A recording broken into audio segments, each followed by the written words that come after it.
How We Won by Charlotte T. Zitlow. Epilogue. The Motley Crew and Life After the U-Turn. Of the original 1971 group of 9 council members, the mayor, the city clerk, and the city judge, most are no longer with us. Frank McCloskey served as mayor from 1972 through 1982, elected 3 times. In 1982, he ran for a seat in the U.S. Congress, the 8th District, which covered the lower southwestern corner of the state, including Evansville. He defeated the apparent shoo-in incumbent, Joel Deckard, because of a fluke. Congressman Deckard had had a bit too much to drink a few days before the election. He drove into a tree, and Frank won. McCloskey's early years were filled with resistance to Reagan's programs, constituent service, and diligent attention to his House committees. McCloskey won the 1984 election only after a prolonged recount against Richard McIntyre. Following a contentious recount, Frank came out on top by a plurality of 4 votes out of more than 233,000 cast. The McRace ended with the Democratic majority voting to seat Frank in May of 1985, but it remained a bone of contention for years. The McRace is often said to have been one of Newt Gingrich's enduring grievances that turned the House around in 1994. In the early 90s, as the conflict in Bosnia and Kosovo heated up with reports of war crimes, Frank McCloskey went on a fact-finding mission, and it changed him forever. He met with relatives of victims of an apparent massacre, interviewed mutilated survivors, and could not forget what he learned. He came back to request American intervention and was ignored for years, but he never gave up and finally persuaded the Clinton administration that the United States had to intervene in the debacle. His insistence, almost alone, led to the involvement of U.S. forces and eventually to the Dayton Accords, where a ceasefire was agreed to. The city of Sarajevo, under siege for years, has dedicated a bridge to Frank McCloskey. Frank had become an international hero, but the residents of the 8th District did not share his interests in a remote area in the Balkans. My son Nathan was a staff attorney for Frank at the time and answered a myriad of phone calls from the 8th District. When Nathan resigned his post in early 1994, he told me that he had become tired of fielding angry questions about Frank's involvement in Bosnian affairs. When McCloskey was defeated in Newt Gingrich's landslide victory in 1994, Frank had served for 6 terms. He returned to Bloomington, where he studied the Bosnian Serbo-Croatian language and continued to be involved with the people of Bosnia. He died too young in 2003 of cancer. Sadly, his wife Roberta joined him in death just a few months thereafter. William Bill Andrews, having reshaped the city court entirely, did not run for re-election. Instead, he chose to become a leading partner in a prestigious Bloomington law firm, where he worked until he retired. Grace Johnson left a remarkable legacy of a very detailed minutes of city council minutes for all to read. They are, in fact, the model, consistent record of the political history of Bloomington and a goldmine of information. Grace left office before the end of her term to divorce and remarry. As Grace Barriecas, she continued to work for years in the administration of the IU Global Studies Department, then moved to Lubbock, Texas, where her husband taught until his retirement. Of the 9 members elected to the council in 1971, Jack Morrison served 3 more terms, but did not run for re-election in 1983. He tended to his appliance business, restored his Victorian house on the west side, and got divorced and remarried. He died in January 1997 and left a legacy of TVs and washing machines all over town. His sons and other employees care for them now. Morrison's Appliances was a going business until recently, but the streetlights and the West Side MVP are still in place, part of his legacy. Owl Toll fought on an ongoing battle with Mayor McCloskey, mostly, but not always, offstage. They never could agree on how to deal with the widespread local cases of students or other tenants living in houses that were not regulated for health and safety, for roaches, rats, faulty wiring, loose windows, poor heating and cooling, or toilets that did not flush properly. Eventually, a comprehensive housing code was adopted. Housing inspectors were hired, trained, and empowered to enforce the code. Substandard housing now is routinely cited for not meeting the code and repaired or fined. Enforcement is strict. In a way, Owl won. But the landlord-tenant ordinance that he worked diligently to create, make workable, and be acceptable never found favor with the mayor.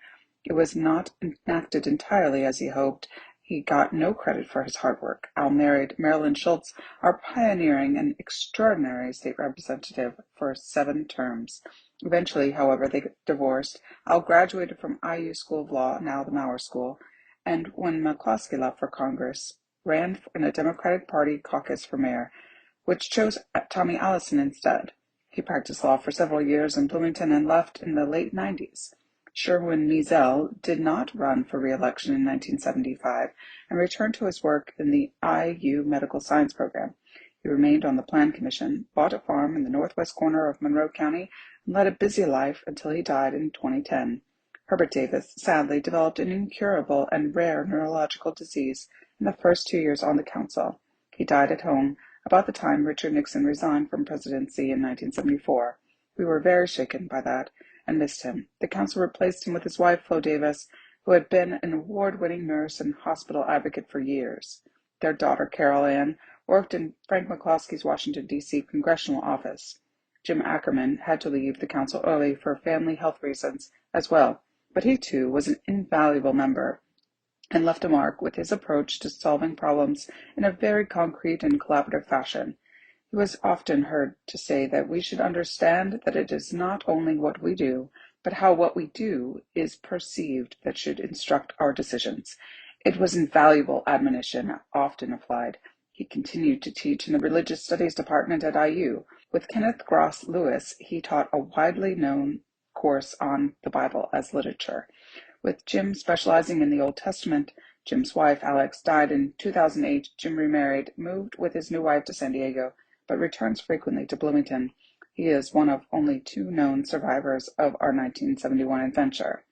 When Fix finishing his law degree with no fanfare, as he did with everything, steady, focused, smart, informed, he continued his real estate appraising for agricultural land donated to Indiana University and worked on land conservation issues. In later years, he became a golf star in Bloomington, winning city championships. He died in Florida retirement community in 2015. Dick Behan continued to portray Abraham Lincoln and pursued various interests in the community. He remained a strong Catholic, advocating for healthy sports for young boys and against reproductive health care and movies that were R-rated. He too divorced and remarried. He died in 2008. Brian de Sacroix, the youngest council member among us, died tragically in the mid-90s, apparently of a stroke while driving on Interstate 65. He was, at the time, the Economic Development Director of the Clarksville-New Albany Economic Development Commission and doing a fine job. His death was sobering. It not only made us feel our own mortality, but we grieved for the loss of his extraordinary abilities and accomplishments. As for myself, I have led a checkered but exciting and productive career. In 1973, Marilyn Schultz and I opened Goods Inc., a culinary goods store on the Courthouse Square, out of a conviction that locally owned specialty stores that provided good service would save the downtown economically.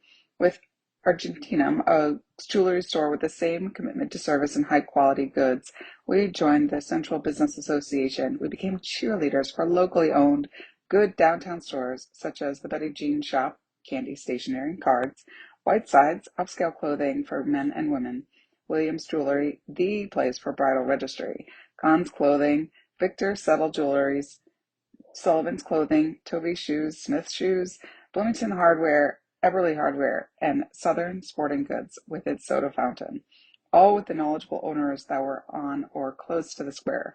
They were extremely concerned about parking and had lost confidence in their ability to compete with College Mall. We did our best to revive and market the downtown as the place to go for selection, quality, and service. I also ran for Congress in the 7th District in the primary election of 1974, but did not win that race either. But I came in strong second. In 1978, I did win the primary and was the Democratic nominee. As the first woman in many years to run for Congress in the 16-county district, mainly rural, I ran against a 12-year incumbent with very good constituent service and came in second with about 45% of the vote.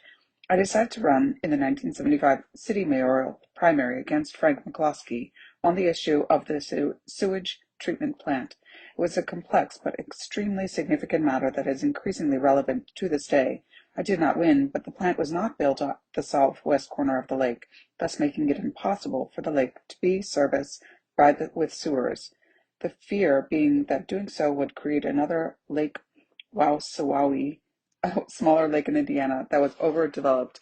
Water quality did become the top priority. It was really a win.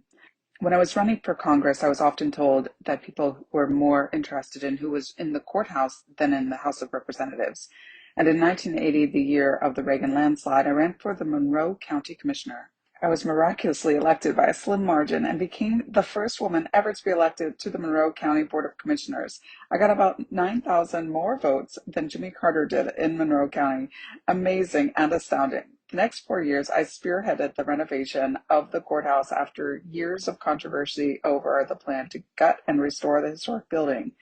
We then constructed a large justice building with a jail and courtrooms, housing the entire criminal justice staff, and negotiated successfully with the federal government to accept the old post office across the street as a health building. Fighting a proposed PCB incinerator that would have polluted Bloomington's air with carcinogens took nearly all of my second term. My 8 years in county office were rich and productive. It took a lot of work, but we professionalized county offices, restructured solid waste management and disposal, restructured the airport, the highway department, and the sheriff's department. And maybe most importantly, we created a veteran service office. I was president of the Board of Commissioners for 7 of those 8 years, 4 of them elected by the 2 other commissioners who were Republican men. Following my 8 years as a commissioner, I ran the Monroe County United Way, was a community organizer for Planned Parenthood of South Central Indiana, overseeing family planning clinics in 16 mainly rural counties. That was followed by a 15-year stint as economic development coordinator for Middle Way House, a domestic violence program focusing on creating jobs for women. That effort resulted in 2 businesses, a mobile shredding service, and a catering business for daycare centers, and a microloan program. I have been retired since 2010 and continued to serve on boards and committees. I also was fortunate to have been a trustee at Indiana State University for 16 years, appointed by Governors Bai and O'Bannon, a checkered career. James Ackerman and I are the only remaining members of that committed group of neophytes from 1971. Throughout these years, I have had a great marriage and raised 2 children who have gone on to become lawyers and who are, in turn, happily married and raising interesting and creative children. I have been lucky. In preparing to write this book, I have interviewed many central figures who were around at the time. To my sorrow, most are no longer. Jim Ray is still around. He has had a successful career as a developer and builder. He has not played an active role since Frank went to Congress. It is my contention that he was a critical player in McCloskey's success. Competent, resourceful, loyal, and effective. We owe him more than we realized at the time. John Irvine, who was there at the beginning, the difficult moments from the start, and Ted Najam, the first full-fledged deputy mayor, these men both, in quite different ways, supported Frank in finding his way to being a successful multi-term mayor. Their experience, their insights, their commitment, and their perspectives served to shape Frank into the complex mayor who worked with the various council members and the community he chose to serve. He has many people, directions, cats to herd, and human beings to consider, a daunting task for whoever was involved. Government is a real life, and this is one way a democracy muddles through.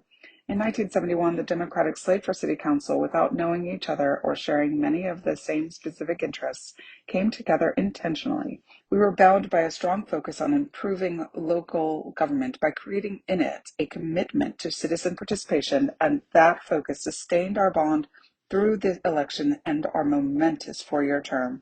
Over the years, there has not been another council that had that kind of bond, however temporary it may have been. Our procession of quite disparate members has come and gone. From 1971 through the most recent election in 2015, there has been 60 council members, 48 Democrats and 12 Republicans. There were 10 who served partial terms, either leaving early or filling out someone else's term. In none of the 12 elections since 1971 have they all campaigned as a team, though they have seldom had any opposition in the primary or the general election. For the first 24 years, there was a constantly changing cast of characters. In the last 24 years, that has changed. We now have a less transient group of members, and they are serving many terms. There also have been fewer and fewer Republicans over the years. And for 3 elections now, there have only been Democrats, mostly the same faces. January 1st, 1972 was more than 48 years and many lifetimes ago. The dire predictions of Idris Baker and Bud Ferris that the citizens of Bloomington would wake up and find the sky has fallen were misguided. It didn't really happen. Rather, the trend in government was set in 1971 election really did, as we had hoped and planned, transform Bloomington into one of the most vibrant and desirable places to live in the entire area.